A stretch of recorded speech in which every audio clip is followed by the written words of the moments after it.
Hello అండి. మెంతికూర పచ్చడి ఎలా తయారు చేసుకోవాలో చూద్దాము. ఒక కట్ట మెంతికూర తీసుకొని శుభ్రంగా కడిగి పక్కన ఉంచుకున్నాను.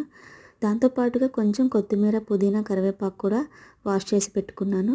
కళాయి తీసుకుని 2 లేదా 3 టేబుల్ స్పూన్ల ఆయిల్ వేసుకొని తాలింపు గింజలు అన్నీ కలిపి ఉంటాయి కదా, అవి ఒక 2 టేబుల్ స్పూన్లు తీసుకున్నాను. కొన్ని నువ్వులు, మెంతులు కొన్ని, ఇక్కడ కొన్ని ధనియాలు యాడ్ చేయాలి.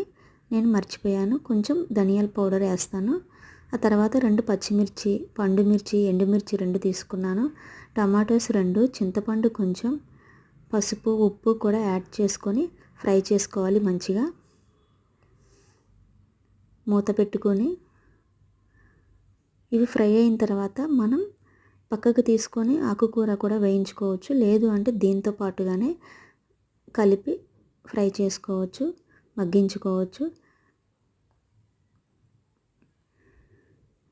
మెంతికూర కూడా తీసుకొని మగ్గించుకుంటున్నాను మూత పెట్టుకొని. ఇలా మగ్గిన తర్వాత మనం